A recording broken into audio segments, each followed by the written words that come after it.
Chapter 4. 7 little sailor boys chopping up sticks. One chopped himself in halves, and then there were 6.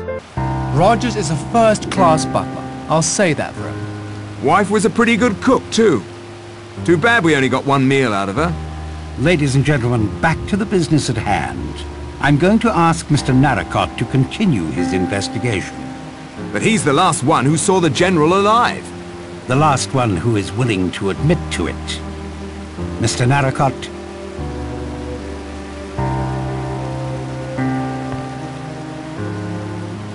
Cause of death, Doctor?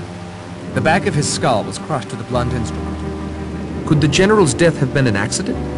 There were multiple wounds. Unless he repeatedly slammed the back of his head against a rock, I think we can safely rule out accident and suicide. Which confirms what we've all come to suspect. The first 2 deaths were undoubtedly murder as well. I concur. Time of death? Only a few minutes before he was found. Not more than 30 at the outside. Do you have an alibi for that period of time? Why, the judge and I were playing snooker. Forgive me, Doctor, but you went up to your room, if you'll recall. Oh, of course, of course.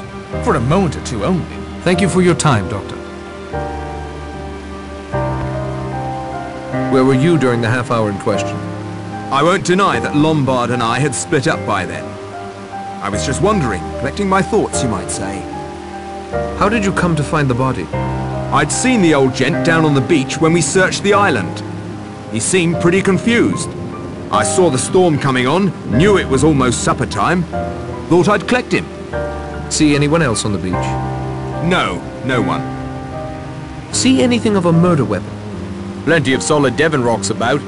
I didn't see any blood, but the rock could have just been tossed in the surf. One said he'd stay right there, and then there were 7.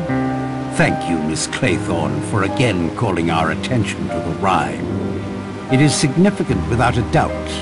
We have one dead from having choked himself. Another overslept herself. Now a third wishes to remain in Devon, and his wish is granted to him in a most final manner. Good evening, Mr. Bloor. Where were you during the half hour in question? Up on Ship Rock, where we spoke. The entire time? Yes, until the wind came up. I thought I should get back before the storm. You could see the beach from where you were? I spent most of my time on the far side of the summit. But I did move to a position above the beach once or twice. I saw you talking to the General from there. Yes. He seemed to know he was going to die. Could that be because you were swinging a rock at his head? He was quite alive when I left him. Did you see anyone else on the beach? Yes, I saw Philip. Mr. Lombard and Mr. Bloor walking up the path from the beach. But that was earlier. Anything else you can add, Vera? No, nothing, I'm afraid. A good evening to you, Miss Claythorne. Stay safe.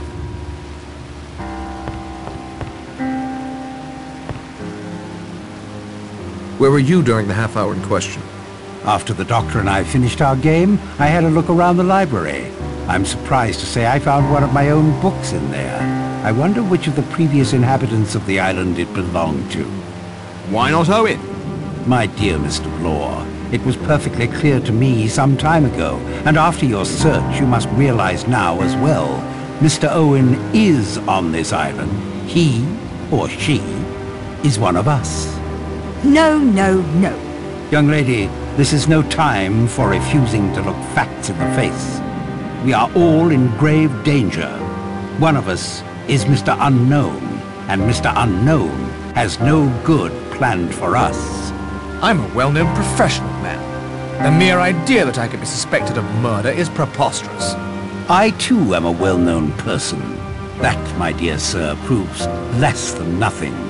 Doctors have gone mad before now. Judges have gone mad. So have policemen. What do you think we should do, Judge? Be on our guard, especially at night. I'd suggest prayer. I'm not averse to prayer, Miss Brent, but I would supplement it with a locked door. Anything else you'd like to add? Yes. I've been asked why I trust you, Mr. Narracott, our odd man out, to lead these informal inquiries of ours. It is very simple. It is clear to me that Mr. Owen had not planned on you stopping here on the island with us. Unless Blore is Owen. Stow that talk, Doctor. An attempt has been made on your life. So he says. Right now, there is no one I trust more to get us out of this predicament. Prettily spoken, Judge. I know you'll pardon me for saying this, but if you are Owen, you might want a bumbling amateur on the case more than a professional like Blore. I would hope we all answer Mr. Blore's questions with equal candor. Too right. I've got a plan to get off the island. Can you help me build a parachute? I'm not as strong as I once was, I'm afraid. Perhaps some of the others can assist you. I appreciate your candor, Judge. Where were you during the half-hour in question? On the front patio, knitting. I'd been there since just after breakfast. You spoke with me there. We saw her too after we'd searched the house. Thank you, Mr. Lombard, but I feel bound to add that there were many stretches of time throughout the morning when I was quite alone. Who else did you see? Almost everyone at one time or another, I should think. I saw the General walk off along that path towards Ship Rock. A minute or two later, Miss Claythorne headed in the same direction. He went to the beach. I climbed the rock. Rogers was also near me for a time, sweeping away some of the debris on the patio from last night's storm. Very tidy chap, that Rogers. I don't know if it's important, but I heard someone up above me near the telescope. But I don't know who it was. That is all, Miss Brent.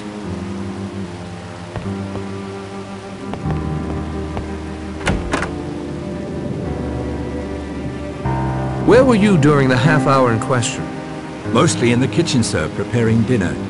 I also washed dishes, swept the patio, where I saw Miss Brent knitting. Quietly cleaned the game room so as not to disturb the doctor and the judge. Made the beds, and chopped some more firewood. Good evening, Mr. Rogers.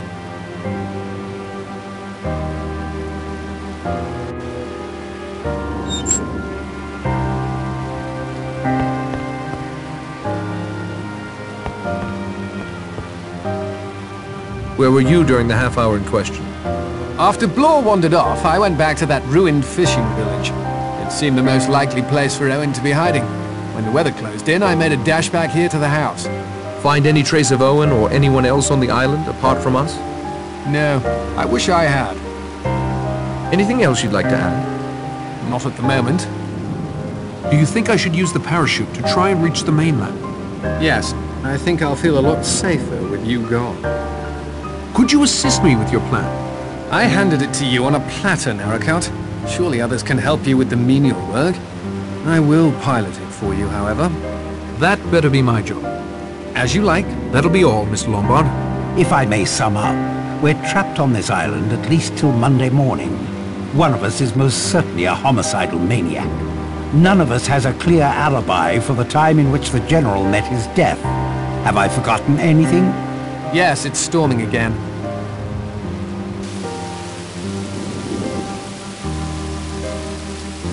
I should take advantage of this quiet time to explore the house.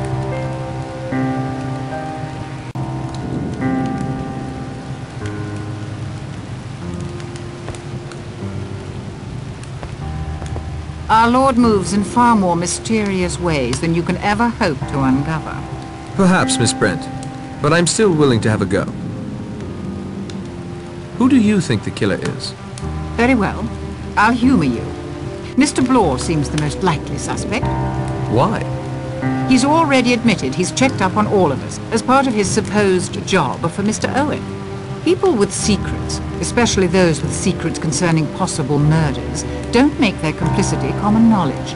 It would take a man like Mr. Blore to ferret it out. Any idea who Mr. Owen's next victim might be? Forgive me, but I doubt he takes you very seriously. That leaves the judge as the biggest threat. Yes, if I were the killer, I'd go after the judge next. Good evening to you, Miss Brent.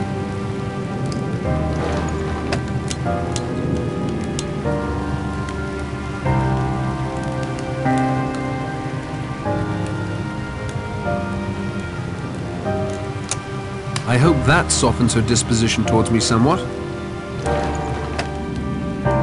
Are you sure you can't tell me anything more about seeing Miss Claythorne at a hotel near St. Trednick's? I wonder how you heard that.